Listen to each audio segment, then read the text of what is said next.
আমি এখন দাঁড়িয়েছি, এটাকে বলে মিলিটারি অ্যাভিনিউ, লরেন্সের কাছাকাছি। সেখানে একটি নতুন রাস্তা হয়েছে। দেখেন, রাস্তাটি অনেক সরু, যার কারণে আপনার গাড়ি দুই লেনতে চললেও আপনার অনেক সরু রাস্তা, নতুন। এটাকে বলে ছাপ রাস্তা বলা যায়। আর আশেপাশে দেখেন, আমি এখানে একাই, চারিদিকে জঙ্গল, জঙ্গলের ভিতরে নতুন রাস্তার একটা পানি প্রবাহ বলা যায়। যে কিন্তু এত পানি থাকা সত্ত্বেও দেখবেন একটা পোকামাকড় বা একটা মাছ এখানে নেই।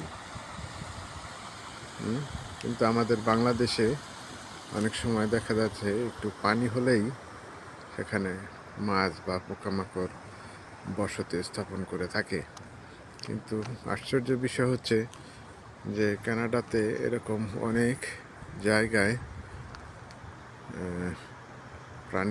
পানি প্রবাহ রয়েছে, কিন্তু এরকমভাবে মাছ বা পোকামাকড় নাই বললেই চলে।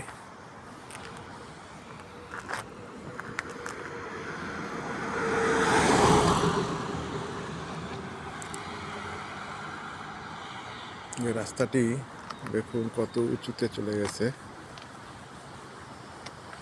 গাড়িটি যাচ্ছে। ওই যে সাদা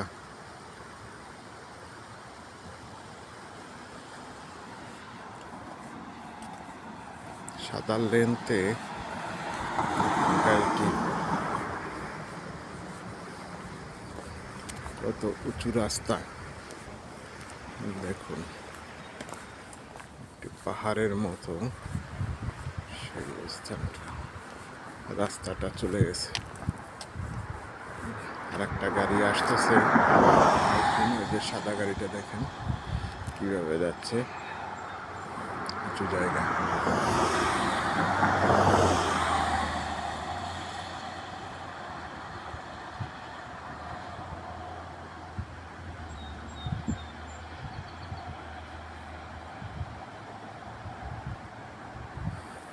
এদেশে উঁচু জায়গা থাকলেও অনেক সময় আপনার স্লোপগুলো এমনভাবে নামানো হয়েছে, মনে হচ্ছে যে আসলে সমতল।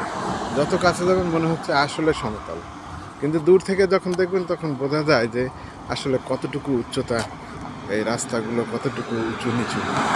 তাই আমরা কানাডায় আসলে অনেক সময় এই পরিবেশ বা এই দৃশ্য উপভোগ করব।